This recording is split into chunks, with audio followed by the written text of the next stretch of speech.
चारों तरफ चर्चा हो रही है उत्तराखंड के सबसे युवा मुख्यमंत्री पुष्कर सिंह धामी की।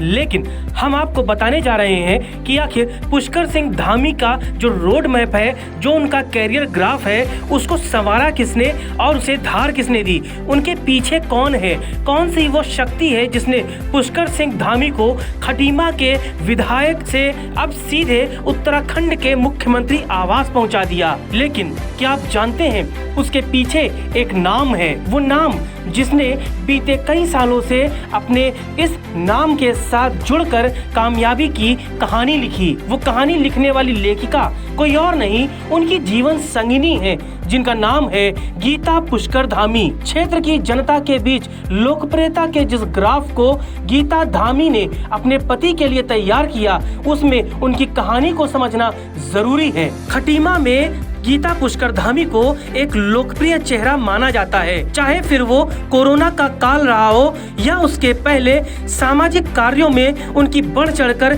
ले जाने वाली भूमिका। लोग उन्हें एक बेहतर रहनुमा के तौर पर देखते हैं और अपनी फरियाद लेकर उनके घर जाते हैं। यहाँ तक कि गीता पुष्कर धामी रोजाना बड़ी संख्या में लोगों से मिलती हैं, उनकी समस्याओं को सुनती हैं, सांस्कृतिक कार्यक्रमों में बढ़ चढ़कर हिस्सा लिया और अपने विधायक पति के लिए लोगों के बीच समर्थन को बढ़ाया। यही वजह है कि अपने बच्चों, अपने परिवार की जिम्मेदारियों को निभाते हुए गीता पुष्कर धामी ने अपने पति के हर उस दिन, हर उस योजना, हर उस कार्यक्रम में भागीदारी की जब उन्हें उनकी जरूरत पड़ी। वो जो शोर मचाते हैं भीड़ में, भीड़ ही बनकर रह जाते हैं, वही पाते हैं जिंदगी में कामयाबी, जो खामोशी से अपना काम कर जाते हैं। इसी खामोशी के साथ तो गीता पुष्कर धामी ने काम किया और कामयाबी दिलाई अपने उस पति को जो बेहद युवा है लेकिन लोकप्रिय है। खटीमा के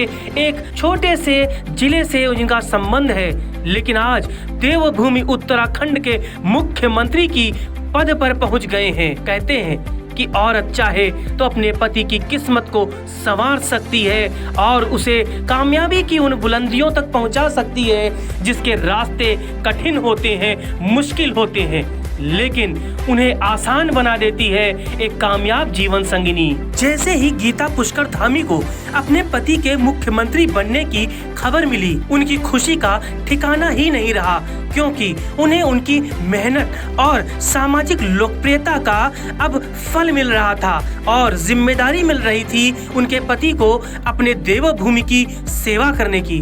तभी तो उन्होंने कहा कि मेरे पति मिडिल क्लास फैमिली से आते हैं, वे लोगों की समस्याओं को अच्छे तरीके से जानते हैं।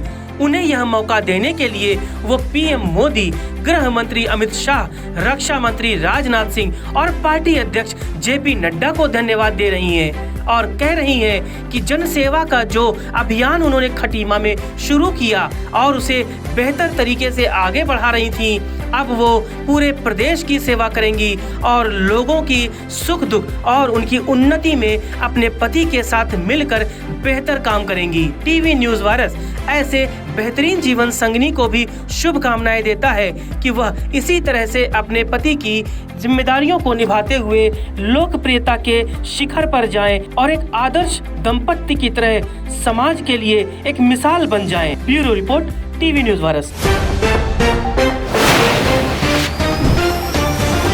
सत्य के साथ